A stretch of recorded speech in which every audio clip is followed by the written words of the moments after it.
पैदावार। जी हाँ, ये दफ़ाई पैदावार भी फ़ौज से रिलेटेड ही महकमा है, उसके ये वज़ीर हैं। इन्होंने जो बातें की हैं उससे आप निकलती तो आपकी हंसी है, लेकिन आता आपको रोना है।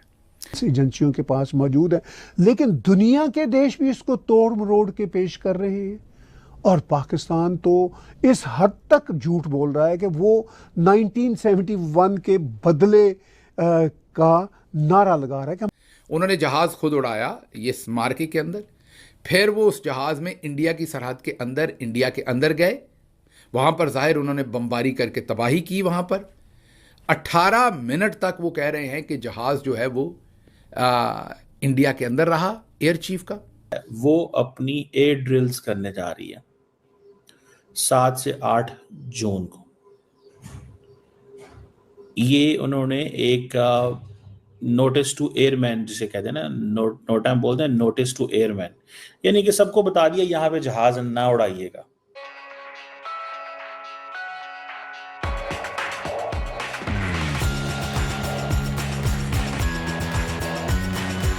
आया। आप इसमें हेल्पलेसनेस भी देखें। रज़ा हयात हराज पार्लियामेंटेरियन हैं, पहले भी पार्लियामेंटेरियन रहे हैं, पहले भी वज़ीर रहे, पहली दफ़ा नहीं बने, लेकिन फील्ड मार्शल साहब की जो आबोताब है, जो इस वक्त पॉलिश मारने और मालिश करने का ज़माना चल रहा है, उसमें ये कई दफ़ा के पार्लियामेंटेरियन रज़ा हयात हराज भी बेचारे बेबस हो गए, जिसको कहते हैं ना घुटनों पे गिर जाना। ये ताज़ीम करने में घुटनों पे गिर गए हैं, इनको समझ नहीं आ रही कि किधर जाएं। मैं आपको इनकी बातें सुनवाता हूं तो आपको लगेगा कि ये बेवकूफ़ हैं, इनको अंदाज़ा नहीं है क्या बातें कर रहे हैं। चलें पहले बातें सुन लें, फिर तज्जिया करता हूं। ये ज़रा सुनिए क्या कह रहे हैं। हमारा एयर चीफ जो है, did he not lead from the front? उन्होंने खुद जहाज में नहीं बैठे, खुद नहीं फ्लाइट ली। 15 मिनट के 18 मिनट वो इंडियन टेरिटरी में नहीं रहे।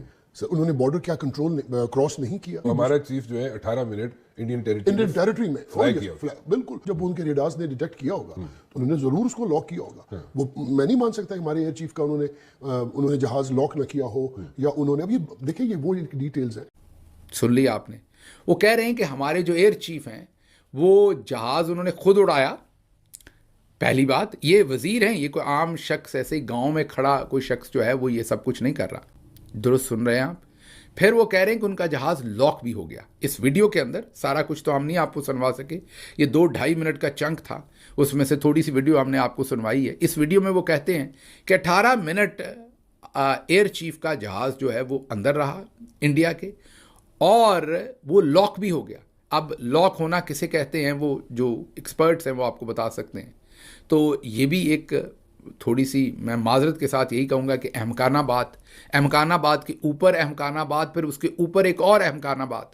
खैर जहाज़ लॉक हो गया, फिर वो वापस आ गए लॉक तोड़कर।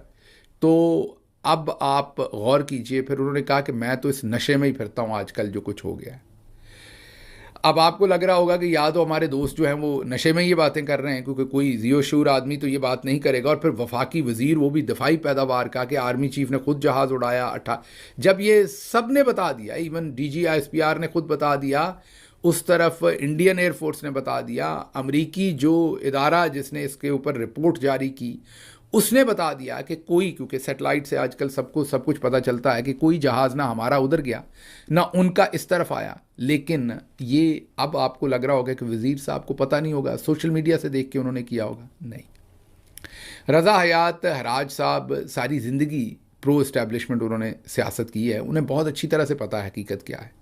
लेकिन असल में उन्हें पता है कि हकीकत क्या है, उन्हें असल हकीकत पता है। और वो असल हकीकत यही है कि आजकल चांपी करनी पड़ती है, आजकल पॉलिश करनी पड़ती है, मालिश करनी पड़ती है, और उनको को मौका नहीं मिल रहा है। मैंने बड़ी देर बाद उन्हें टेलीविज़न पर देखा है, तो जो पहला मौका मिला उन्होंने अपना, जैसे वो जुए की टेबल पर बैठ के आप सारा कुछ ही लगा देते हैं ना, तो उन्होंने सारा कुछ ही लगा दिया। वो आगे बढ़ गए, उन्होंने कहा कि बस उनकी आंखों में आंसू नहीं थे, बस टीवी के ऊपर फरते जज्बात के अंदर, बाकी उन्होंने सब कुछ कर डाला। एक डेस्परेट एफर्ट है उनकी, और डेस्परेट एफर्ट है, ज़ाहिर है कि फील्ड मार्शल साहब की तरफ के या शेख हैदर भी वेख, तो पहले तो उनके ऊपर नज़र करम रहा है इस्टेब्लिशमेंट का बहुत ज़्यादा।